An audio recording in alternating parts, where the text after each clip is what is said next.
안녕하세요. 코인 생존기의 차례입니다. 데일리 영상 시작할게요.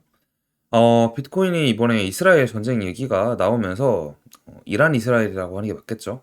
30분 만에 10% 정도의 하락이 나왔고 꽤나 많은 돈이 청산이 되었어요. 그래서 이 청산 금액이 또 장세가 좋았던 만큼 상당히 크고 올해 들어서 또 가장 큰 청산 금액이다 이런 얘기가 있는데 이렇게 청산이 사실 롱 쪽에서 많이 돼야 청산 되신 분들이 없을 거라고 생각하고 말씀드리는데 어느 정도 청산이 돼야 또 새로운 장에 손바뀜이 일어나서 가격적인 변동을 주기에는 더 좋거든요. 그러니까 금액이 굉장히 큰 단위를 금액을 운용하다 보면 누구나 수익을 내게 하면 안 되기 때문에 일부러 이러한 움직임이 좀 나올 수 있다. 이제 이런 말씀을 좀 드리고 싶습니다. 그리고 저도 지난 8년 동안 이러한 상황 속에서 손해도 많이 보고 되게 많은 상황들을 겪었는데 결국 시간이 지나서 한 6개월만 지나서 보면은 아, 이때가 진짜 기회였구나 라는 걸 느꼈던 경험이 되게 많아요. 그냥 많이 오른 상태에서 횡보하다가 이후에 바로 이제 가지 않고 한 번 이런 식으로 좀 죽이고 하면 지금 이 고점부터 20%의 조정값 정도인데 그러면 더 시장에는 좋은 영향이 많았습니다. 그리고 윌리 우의 자료인데 이것만 보더라도 저도 이거부터 사실 찾아봤어요. 러시아 우크라이나 전쟁이 일었을 때 어땠을지 그때로 떨어졌던 것 같은데 이렇게 봤더니 그때 이제 10% 조정이 왔었고 이후에 며칠이 안 돼서 바로 회복을 했던 그런 모습인데 아마 이번에도 그래서 금방 회복을 할 것 같다 이제 이렇게 보고 있습니다. 저도 그렇게 보고요. 그리고 홍콩이 또 ETF를 오늘 시작을 할 것 같고 근데 홍콩은 이더리움까지 ETF를 할 것 같다라는 거고 자, 메터리얼 사이언티스트 보면은 지금 유동성이 아예 이쪽이 없다고 보시면 돼요. 그러니까 매수와 매도 벽 자체가 현재부터 70K 직전까지는 거의 없다. 얇다는 거예요. 그래서 누군가가 시세 조작을 하면은 여기서 70K까지는 금방 올라갈 수 있다. 70이 아니라 한 69, 8 정도까지는 금방 올라갈 수 있다. 이제 이렇게 보고 있습니다. 그리고 닥터 사티인데 이 사람도 말이 보면 조금씩 바뀌긴 하는데 원래 분명히 64키까지 보고 있었고 이후에 반등 본다 했는데 이 하단부를 조금 내려서 60키까지로 보더니 어쨌든 지금 72키와 60K의 횡보 박스 구간을 계속 지속적으로 하다가 이제 또 올라갈 거다 뭐 이런 식으로 얘기를 하고 있습니다. 저희 채널에서도 지금 내용을 보시면 아시겠지만 이따가 차트로 또 보여드릴 텐데 지속적으로 저희도 결국 박스권 이후에 상승을 보고는 있어요. 그래서 그 박스를 비슷하게 보고 있어요. 그래서 비슷한 내용인 것 같다 이렇게 생각을 하고 있습니다. 그러니까 이게 상대적인 거라서 사실 제가 볼 때는 그렇게 많이 떨어지는 건 아니고 또 별로 타격이 사실 없거든요. 그리고 저희 이제 함께하는 분들도 어떻게 생각하실지 모르겠지만 이 박스를 애초에 크게 잡아놨기 때문에 그렇게 큰 영향은 없을 거라고 생각이 들고 있습니다. 이 사람이 하는 얘기는 EMA 51선을 지속적으로 지켰고 지금 주봉상에서 64,800달러 위에서 마감을 하면서 다시 재차 상승을 할 것 같다 이런 얘기를 하고 있고 여러 가지 근거도 있는데 지금 USDT 같은 테더 뭐 스테이블 코인들이 많이 발행이 됐음에도 불구하고 가격적으로는 아직 그 발행된 게 반영되지 않았다. 그래서 지금의 하락은 새로 달러 코인을 발행을 했다. 그러니까 누군가가 이 시장에 돈을 넣었는데 그걸 매수하지 못해서 일부러 가격 좀 낮춘 다음에 매수를 다 하고 그 다음에 시장에 다시 올라갈 것 같다. 이제 이런 얘기를 하고 있습니다. 그리고 리플 차트를 보여주면서 리플이 이번에 주봉상에서 완전 매수 구역이었다. 이제 이렇게 얘기를 하고 있으니 리플이 생각보다 차트를 또 잘 지키는 차트 중 하나거든요. 그래서 매수하기엔 참 좋았고 지금도 나쁘지 않다. 이제 이렇게 볼 수 있을 것 같습니다. 그리고 이건 이더리움 차트인데 약간 이거는 하락 추세를 그리고 있는 것 같아요. 하단 지지와 상단 저항이 있는데 이러한 차트에서는 위에 저항선을 깰 때 매수를 하는 게 조금 더 좋아요. 결국 이더리움이 올라가서 위에 저항까지 간다는 거는 비트도 똑같이 올라간다는 건데 이러한 차트에서 상황 우리가 볼 수 있는 건 비트보다 이더의 상승률이 덜 하다라는 걸 볼 수 있습니다. 대신 이 상단을 넘어설 때 만약에 비트를 갖고 있으면 비트를 팔고 이더로 바꾸면 그때부터는 이더가 비트보다 더 갈 수 있다. 이렇게 보는 게 좋아 보입니다. 차트 보실게요. 안녕하세요, 여러분. 그 차트 지금 보는데 저희 그 뭐냐 원래 트레이딩 뷰로 이따 볼 거고요. 트레이딩 뷰 보기 전에 지금 있었던 이 시장에 대해서 어떤 사람은 되게 크게 떨어져서 머리 아프고 스트레스 받고 라고 느낄 수 있고 또 어떤 분들은 생각보다 별로 안 떨어졌는데 왜 이렇게 다 호들갑이지라고 생각할 수도 있어요.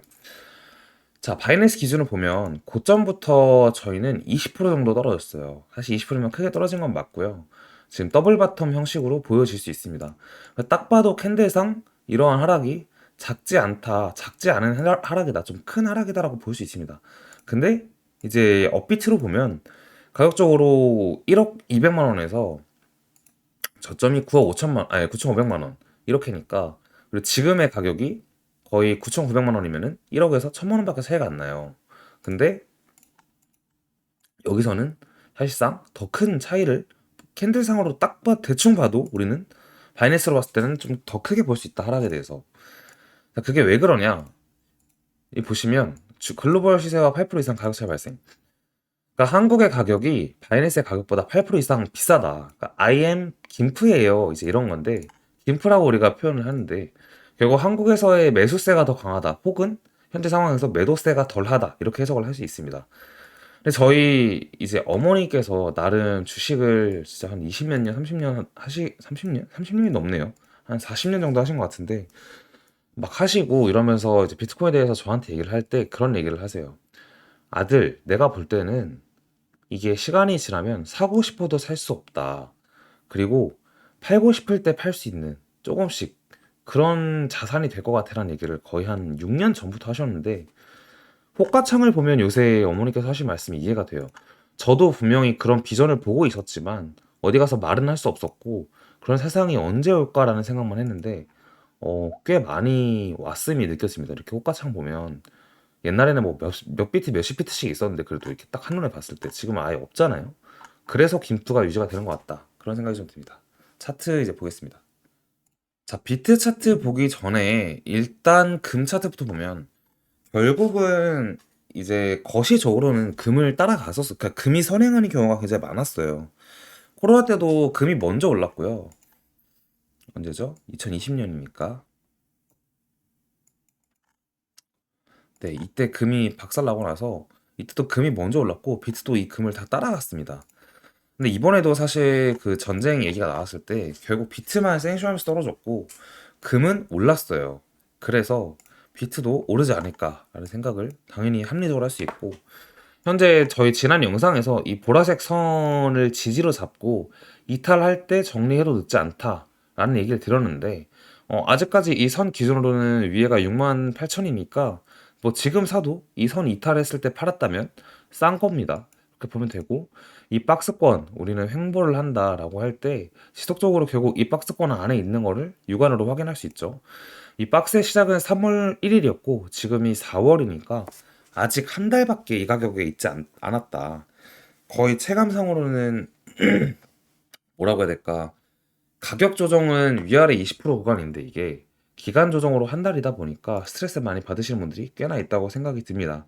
근데 너무 스트레스 많이 받지 마세요. 이거 결국에는, 진짜 결국에는 아시겠지만 시간 지나서 아실 거예요. 오르기 위한 행보였다라고 분명히 판단되는 그러한 현재로 볼 수 있습니다. 그때가 되면 이게 과거로 남겠죠.